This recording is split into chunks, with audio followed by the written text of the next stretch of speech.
Okay, so as I was saying, sensor আর সুইচের মধ্যে পার্থক্য হলো যে সুইচ যখনই ছবিতে যেই ধরনের থাকবে, সুইচ প্রেস করলে তার অপোজিট অবস্থায় চলে যাবে। আর সেন্সর যখনই সেন্স করবে তখন ছবিতে যা আছে সেই অবস্থায় থাকবে। তাহলে আমি যদি নর্মালি ক্লোজড একটা সুইচ নেই সেন্সর 1 এর জন্য, তাহলে যখনই সেন্স করবে তখনই এটা ক্লোজড হয়ে যাবে। তাহলে সেন্সর 1 কে আমি এটা নিলাম।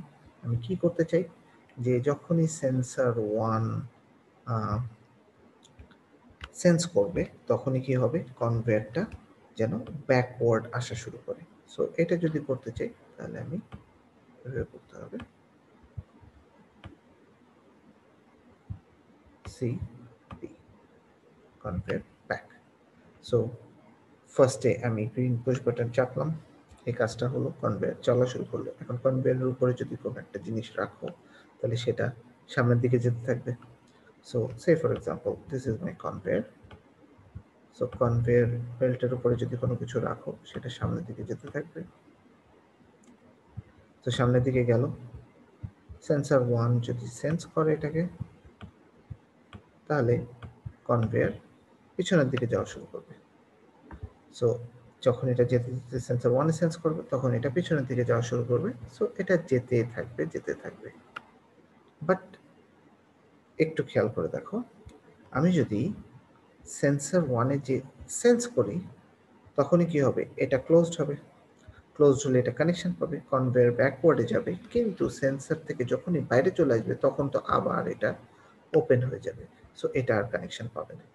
তো এই জন্য এখানেও তোমাকে এভাবে একটা নাম দিয়ে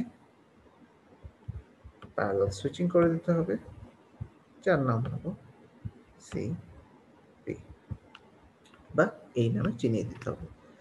তাহলে এখন কি হলো, আবার একই কাজ। এটা যখন যাবে যে সেন্স করবে তখন এটা ব্যাক করে চলে আসবে, ব্যাক করে চলে আসলে সেন্সারে আর সেন্স হবে না, কিন্তু এইটার কানেকশনে এটা পেয়ে গিয়েছে, এই সুইচটা অন হয়ে গেছে। তো এখান থেকে কারেন্ট যেতে থাকবে, সো এটা যেতেই থাকবে যেতে থাকবে until unless it falls down. So that is also problem.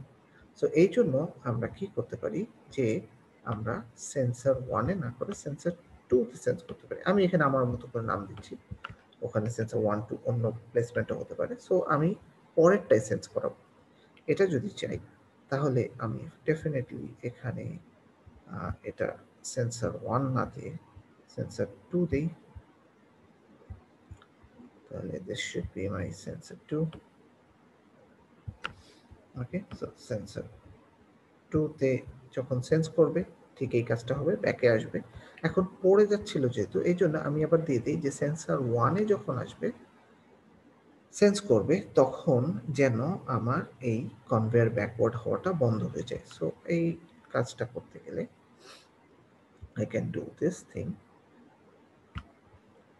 I can simply put another push button, another switch, যেটা নর্মালি আমি ওপেন নিলাম এবং এটার নাম দিয়ে দিলাম সেন্সর 1। ওকে, সো এটার নাম যদি আমি সেন্সর 1 দিয়ে দিই তাহলে খেয়াল করো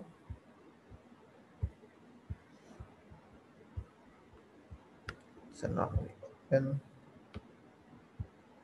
সুইচ। আমরা কি জানি, সেন্সর যখন সেন্স করবে তখন ছবিতে যা আছে সেটা হয়। তাহলে কনভেয়ারটা ফরওয়ার্ড যাচ্ছে, সেন্সর 1 এ সেন্স করলো, সেন্সর 1 এ সেন্স করলে এটা ওপেন হয়ে যাবে। অফকোর্স আমার তখন তো কনভেয়ার ব্যাকওয়ার্ড চলার কোনো প্রশ্নই নেই। সো এটা ওপেন হোক, কোনো সমস্যা নেই, কনভেয়ার এমনি কারেন্ট পাচ্ছে না, এটা কনভেয়ার ব্যাকে এমনি কারেন্ট পাচ্ছে না। সো কনভেয়ার স্টিল ফরওয়ার্ড যেতে থাকছে। যখনই সেন্সর 2 তে সেন্স করলো তখনই এই অবস্থা, দ্যাট ইজ ক্লোজড, এখানে আসছে। এটা তো অলরেডি ক্লোজড, সো এটা এখানে যে কারেন্ট পাবে, কারেন্ট পেলে এটা অন হয়ে যাবে। সো কনভেয়ারটা কন্টিনিউয়াসলি ব্যাকওয়ার্ড যেতে থাকবে। যেতে যেতে যখনই এখানে সেন্স করবে তখনই কি হবে, আমার এই সেন্সরের যে অবস্থা দ্যাট ইজ ওপেন হয়ে যাবে, তার মানে এটা কারেন্ট পাবে না, সো তখনই বন্ধ হয়ে যাবে। So this is a simple code. এখানে ল্যাবে যে প্রোগ্রামটা দেখেছি সেখানে মাঝখানে আরেকটা লাইন দিয়ে কি করা হবে, সেটা করা হবে হলো যে এই গ্রিন লাইটটাকে জ্বালানো হবে। So that can be done very easily. So তুমি এখানে সিম্পলি এই গ্রিন পুশ বাটনের সাথেই একটা গ্রিন ল্যাম্প দিতে পারো এবং তার নামে একটা প্যারালাল সুইচিং করে দিতে পারো। So this is the overall basics, যেখানে আমরা সেন্সর আর আমাদের যে সুইচেস আছে সেগুলোর কম্বিনেশনে একটা সিম্পল কোড লিখলাম। Okay, so let's see a bit advanced code, যেখানে আমরা একটা টাইমার ইউজ করব।